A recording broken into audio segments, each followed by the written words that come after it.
Subscribe to Judiciary Legal Solutions and hit the bell icon so never miss an update. Under Section 91 terms, not everything is prohibited, only the terms of contract is prohibited. Terms of what?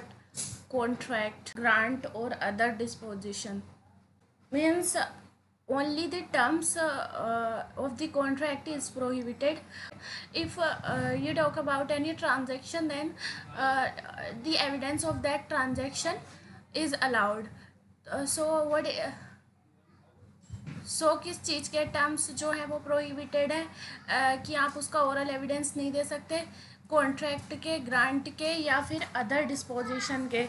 तो contract में जो है partnerships होगा etcetera भी included है। और grant में क्या आएगा? ग्रांट में आएगा गिफ्ट। यहाँ पर may be mortgage, exchange, will etcetera. Okay, जो कि कॉन्ट्रैक्ट और ग्रांट में फॉल नहीं करेगा, that will fall under other disposition and these are reduced into writing, reduced to a document. No evidence shall be given in the proof of such contract, grant or disposition except the document itself. No evidence shall be given except the document itself. Except document itself.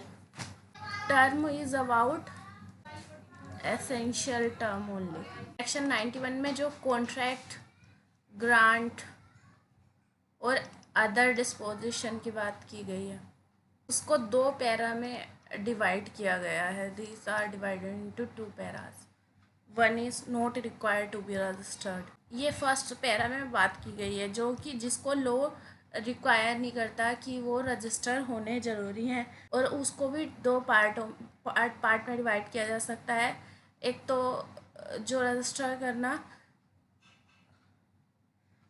Require नहीं है, plus उसका writing भी required नहीं है, और document parties writing में form भी नहीं करती। Rather they have done that contract orally, so that will not fall under section 91 even. Okay, or second one may be where the party is reduced into writing voluntarily. Parties, although that is not required to be in writing, but parties voluntarily खुद ही party जो है उसको writing में कर लेती हैं, तो वो सेक्शन 91 से हिट होगा, और ये सेक्शन 91 से भी हिट नहीं होगा। मतलब यहाँ पर हम ओरल एविडेंस दे सकते हैं, यहाँ पर हम ओरल एविडेंस नहीं दे सकते। और सेकंड वन है required to be reduced into writing, required to be registered, यानी लो उसका रजिस्ट्रेशन जो है कंपलसरी करता है उस डॉक्यूमेंट का।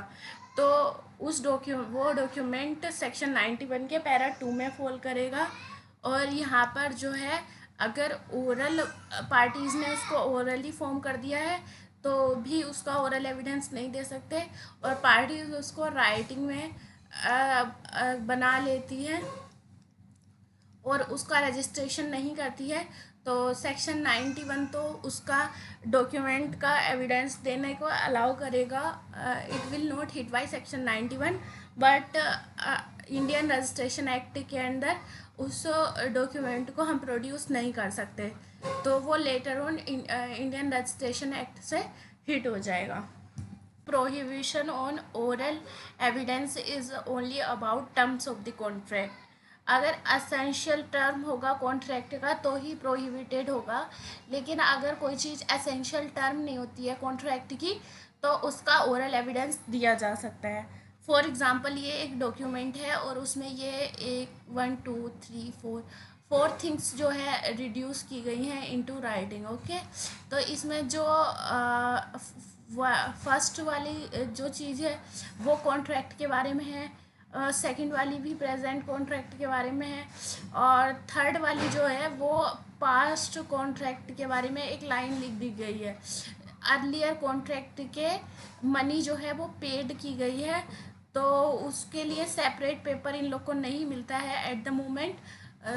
सो here the parties written this in this document only.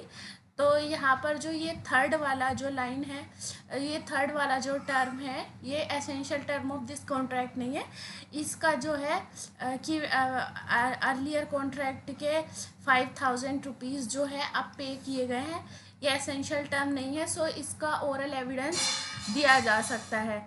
Oral evidence का जो प्रोहिबिशन है वो only about the terms of the contract है, ना कि और किसी चीज़ के लिए प्रोहिबिशन नहीं है, और किसी कॉन्ट्रैक्ट का इस कॉन्ट्रैक्ट के टर्म का प्रोहिबिशन है जो कि डॉक्यूमेंटेड हुआ है। अर्लियर कॉन्ट्रैक्ट डॉक्यूमेंटेड नहीं हुआ है तो उसका ओरल एविडेंस दिया जा सकता है, या सपोज कोई और ट्रांजैक्शन है उसका भी एविडेंस दिया जा सकता है, या कॉन्ट्रैक्ट तो ये हुआ है और कॉन्ट्रैक्ट के पीछे वो कुछ और बात on the back side of the paper they right something else about any other affair. तो यहाँ पर जो ये वाली बातें जो है जो कॉन्ट्रैक्ट के पिछली साइड में जो लिख दी गई हैं वो और उसका ओरल एविडेंस भी दिया जा सकता है। और सपोज पार्टीज़ जो है वो सिग्नेचर डिनाई करती हैं अपने कॉन्ट्रैक्ट पे, वो एक ट्रांजैक्शन है, उसका भी ओरल एविडेंस दिया जा सकता है। या फिर कोई कॉन्ट्रैक्ट होता है और कॉन्ट्रैक्ट के साथ एक रिसीट देते हैं ना कि हाँ इतना पेमेंट हो गया है, तो वो जो रिसीट होती है वो टर्म ऑफ कॉन्ट्रैक्ट नहीं होती है, वो एक ट्रांजैक्शन है, तो उसका भी ओरल एविडेंस दिया जा सकता है। So here put it in clear in your mind कि जो ट्रांजैक्शन है उस या फिर कुछ और चीज़ अगर वो कॉन्ट्रैक्ट पे लिखी हुई है तो उसका ओरल एविडेंस प्रोहिबिटेड नहीं है। What is prohibited is only about essential term of the contract. On the above discussion, it is clear that section 91 is divided into two categories. One is reduced to into writing, and second is जो first वाली categories है, in this the terms of the contract can be proved only by the document, not by oral evidence. But it is implicit here that evidence about the happening of any transaction can be given orally. Here what is prohibited? Oral evidence about a term is prohibited. Terms of the contract or grant or disposition is prohibited. But if something is not essential term of that contract, and therefore in that part oral evidence of that part can be given. Here in the first part, parties voluntarily reduced into writing, and in the second part law itself require it to be reduced into writing. Okay.